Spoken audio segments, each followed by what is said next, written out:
Hello guys, तो आज हम क्लास 10th का साइंस का तीसरा चैप्टर जिसका नाम है धातु एवं अधातु।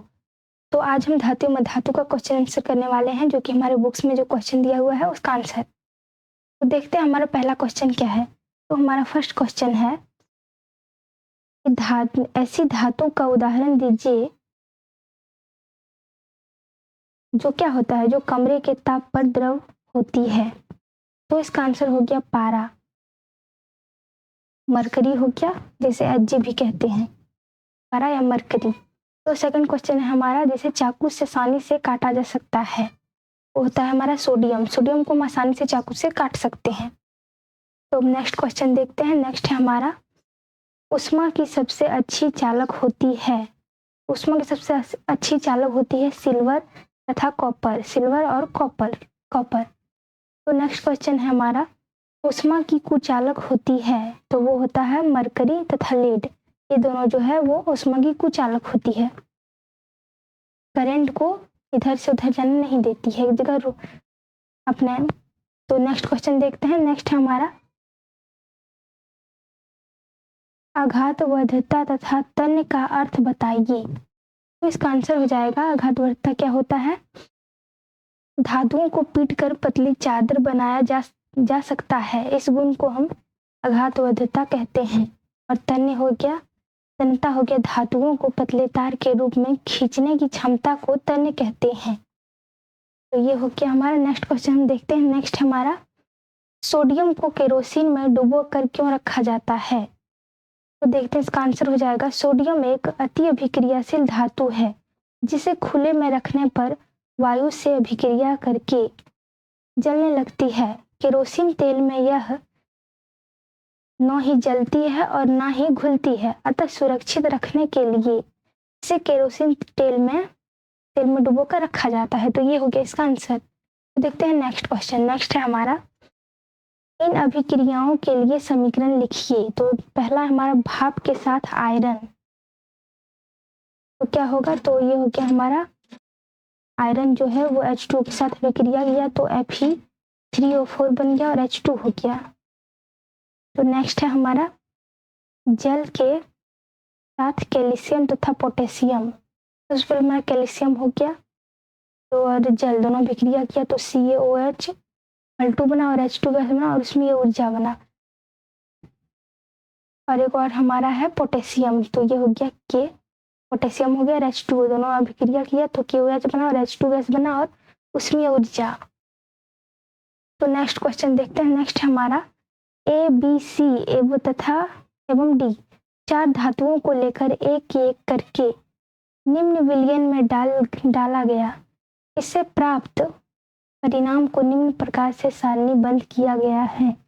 देखते हैं इसका आंसर हो जाएगा, हमारा पहला धातु जो है वो, धातु हमारा ABCD दिया हुआ है। तो यहाँ हमारा आयरन सल्फेट है, कॉपर सल्फेट है, जिंक सल्फेट और सिल्वर नाइट्रेट है। धातु ये जो है वो आयरन सल्फेट के साथ कोई अभिक्रिया नहीं करता है और कॉपर सल्फेट को विस्थापित कर देता है, और जिंक सल्फेट में भी कोई अभिक्रिया नहीं करता, सिल्वर नाइट्रेट में भी नहीं करता है, और आयरन सल्फेट में भी विस्थापित कर देता है।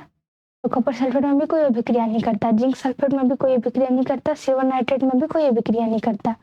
और जो हमारा धातु C है वो भी आयरन सल्फेट के साथ कोई अभिक्रिया नहीं करता है और कॉपर सल्फेट के साथ भी कोई अभिक्रिया नहीं करता है और जिंक सल्फेट के साथ भी नहीं करता है, सिल्वर नाइट्रेट को विस्थापित कर देता है। तो धातु जो D है वो भी कोई अभिक्रिया नहीं करता है आयरन सल्फेट के साथ, कॉपर सल्फेट के साथ भी नहीं करता है, जिंक सल्फेट के साथ भी नहीं करता है, सिल्वर नाइट्रेट के साथ भी नहीं करता है कोई अभिक्रिया। देखते हैं हमारा नेक्स्ट क्वेश्चन है कि इस सारणी का उपयोग कर धातु ABCD के संबंध में निम्न प्रश्नों के उत्तर दीजिए। तो पहला हमारा क्वेश्चन है कि सबसे अधिक अभिक्रियाशील धातु कौन सी है।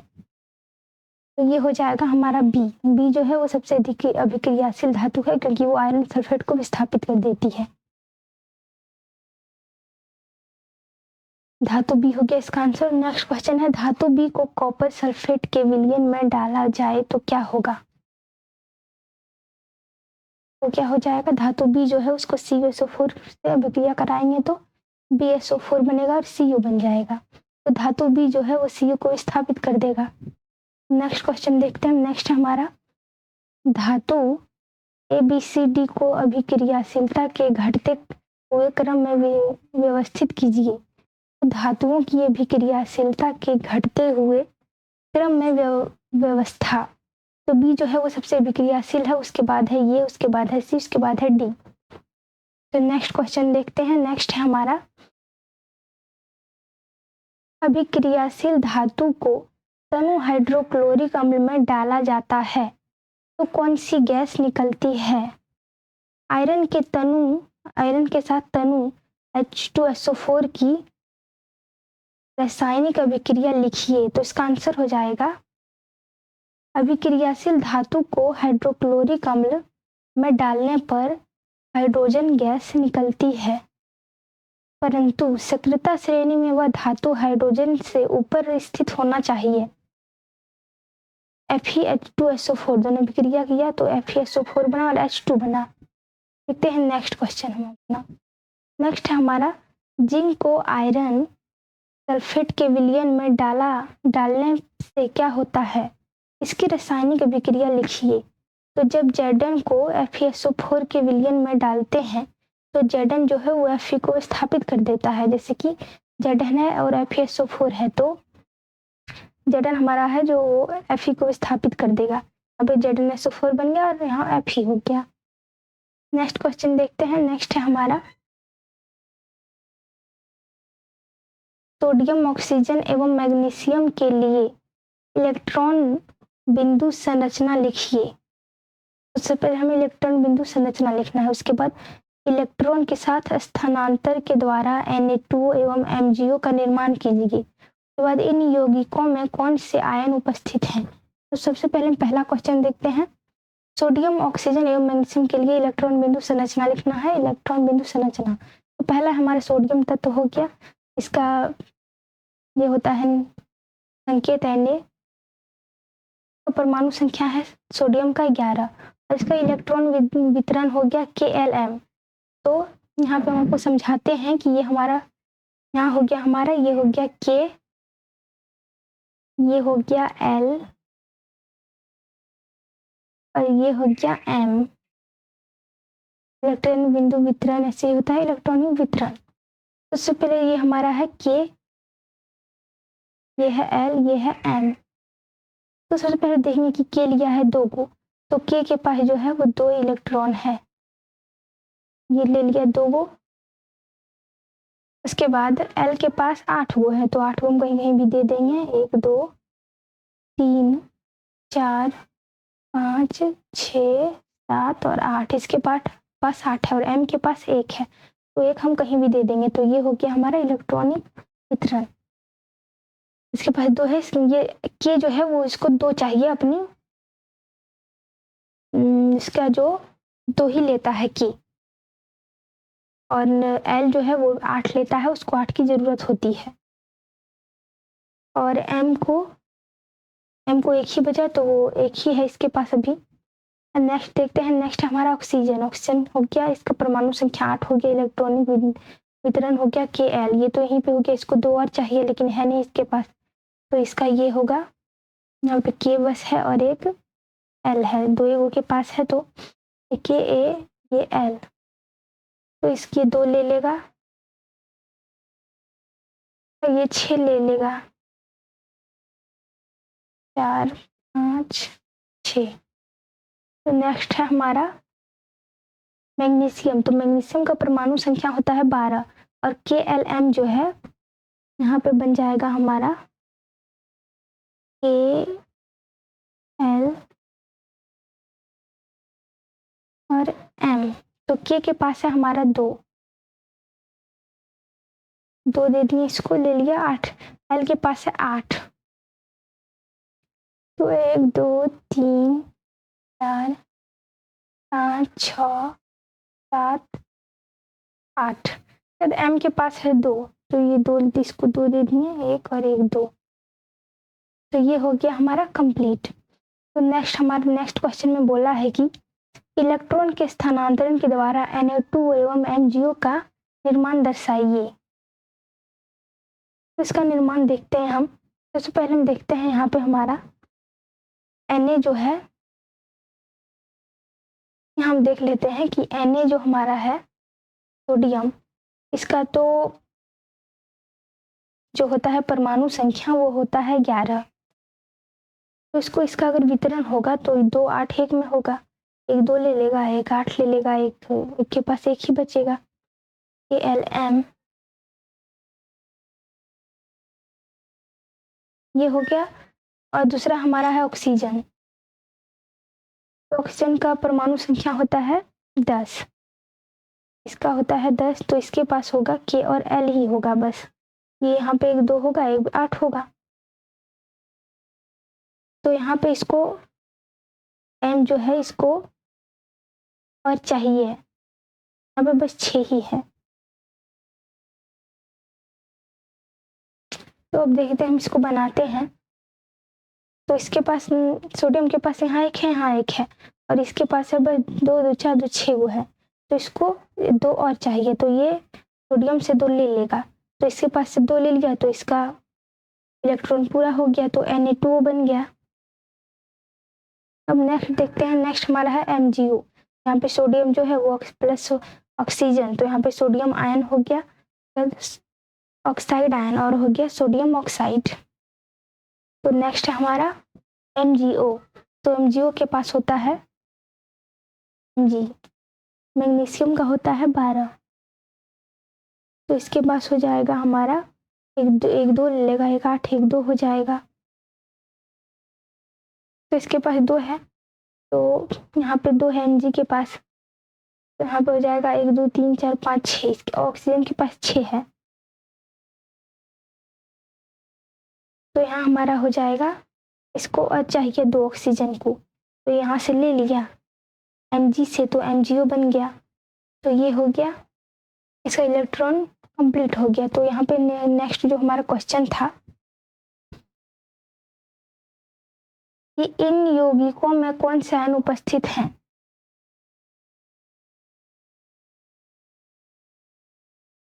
तो इन यौगिकों में कौन से आयन उपस्थित हैं, तो पहला जो है Na2O में Na+ तथा O2- सोडियम तथा ऑक्साइड जो है आयन उपस्थित हैं ऑक्सीजन में। तो MgO के पास जो है Mg2+ और O2- आयन उपस्थित हैं। तो ये हो गया हमारा आंसर। तो देखते हैं हम नेक्स्ट क्वेश्चन। तो नेक्स्ट क्वेश्चन हमारा क्या है, आयनिक यौगिकों का गलनांक। तो सबसे पहले एक बार हम और देख लेते हैं, हमारा जो ये क्वेश्चन था ये थोड़ा सा डिफिकल्ट है। तो यहाँ जो हमारा ऑक्सीजन है, यहाँ पे इसके पास ये नहीं होगा, यहाँ पे हो जाएगा 8 और यहाँ पे इसके पास 6 ही है। तो इसको जो 2 और चाहिए अपनी के को पूर्ण करने के लिए, और यहाँ भी 2 चाहिए क्योंकि यहाँ भी MgO बनाना है यहाँ भी। तो ये Mg से यहाँ पे ये 2 ले लिया ऑक्सीजन, और यहाँ पे Na से ले लिया 2। देखते हैं हम फिर से एक बार कि यहाँ हमारा Na2 है, तो Na जो है उसके पास 2 गो है। हमारा जो है सोडियम, इसके पास 2 सोडियम, तो Na 1 हो गया, यहाँ पे Na हो गया, इसके पास 2 है एक्स्ट्रा, बस 2 है। तो ऑक्सीजन यहाँ पे 6 ही है, 1 2 3 4 5 6। तो इसको अपने एल को पूरा करने के लिए 6 है और 2 और चाहिए, तो इससे ये ले लेगा, तो इससे ले लिया, तो 2 ले लिया यहाँ पे, तो प्लस में हो गया यहाँ पे Na+। यहाँ पे ऑक्सीजन जो है ये 2 को ले लिया, तो यहाँ पे माइनस हो गया 2 में, क्योंकि ये लिया है उससे, तो Na2O बन गया। यहाँ पे सोडियम प्लस ऑक्सीजन बराबर सोडियम आयन हो गया और प्लस ऑक्साइड आयन, तो बन गया हमारा सोडियम ऑक्साइड Na2O। अब नेक्स्ट हमारा MgO। तो MgO जो है वो हमारा यहाँ पे, इसके पास भी 2 को बचा हुआ है, तो MgO यहाँ पे 2 है, तो यहाँ पे इसके पास तो 6 ही है, तो इससे ये 2 ले लिया, तो Mg2+ है यहाँ पे, और ऑक्सीजन यहाँ पे 2 ले लिया, यहाँ 2- में हो गया इलेक्ट्रॉन, तो यहाँ पे भी 8 हो गया, तो इसका भी एल जो है वो पूर्ण हो गया, तो यहाँ बन गया मैग्नीशियम ऑक्साइड MgO। तो ऐसे होता है, ये हमारा सॉल्व हो गया।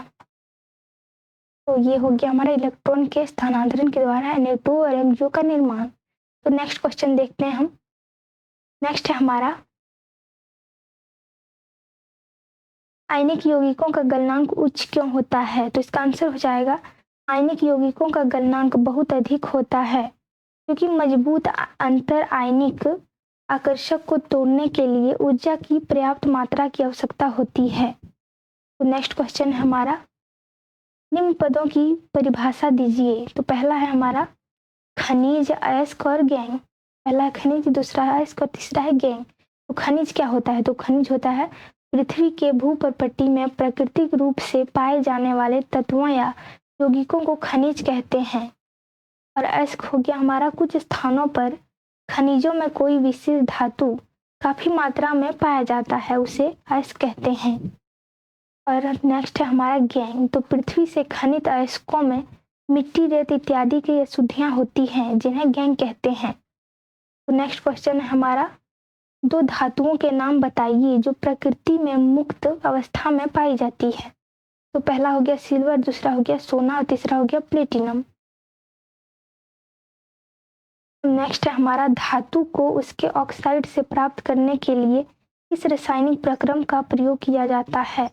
इसका आंसर हो जाएगा धातु को उसके ऑक्साइड से प्राप्त करने के लिए अपचयन प्रक्रम का प्रयोग किया जाता है।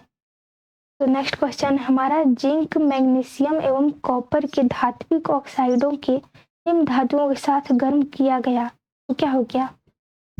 धातु हो गया हमारा पहला जिंक ऑक्साइड, मैग्नीशियम ऑक्साइड और कॉपर ऑक्साइड। तो जिंक ऑक्साइड को कॉपर जिंक के साथ जिंक ऑक्साइड को जिंक के साथ अभिक्रिया किया तो कोई अभिक्रिया नहीं हुआ। मैग्नीशियम के साथ किया तो स्थापित कर दिया मैग्नीशियम को, तो कॉपर के साथ किया तो स्थापित नहीं किया। और मैग्नीशियम ऑक्साइड को अगर जिंक के साथ अभिक्रिया किया करवाया गया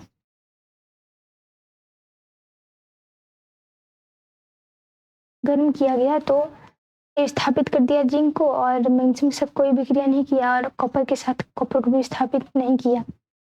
कॉपर ऑक्साइड के साथ अगर जिंक का गर्म किए इसके साथ में तो ये विस्थापित कर दिया, इसको भी विस्थापित कर दिया, मैग्नीशियम को भी, कॉपर को कोई अभिक्रिया नहीं, स्थापन नहीं किया, कोई अभिक्रिया नहीं हुआ। नेक्स्ट क्वेश्चन देखते हैं। नेक्स्ट है हमारा, कौन सी धातु आसानी से संक्षारित नहीं होती है? इसका आंसर हो जाएगा वे धातुएं जो कम अभिक्रियाशील होती हैं, आसानी से संक्षारित नहीं होती हैं, जैसे सोना, प्लेटिनम तथा चांदी, ये आसानी से संक्षारित नहीं होती है। तो नेक्स्ट क्वेश्चन है हमारा, नेक्स्ट और सबसे लास्ट क्वेश्चन है हमारा कि मिश्रातु क्या होते हैं? तो दो या दो से अधिक धातुओं के समांगी मिश्रण को मिश्रातु कहते हैं। यहाँ पे पीतल जो है ये Cu और Zn मिलके बना है हमारा पीतल, और Pb और Sn दोनों मिलके बना है हमारा सोलर। तो ये हो गया कंप्लीट। तो आई होप कि आपको अच्छे से समझ में आ गया होगा। तो मिलते हैं नेक्स्ट वीडियो में, तब तक के लिए थैंक यू।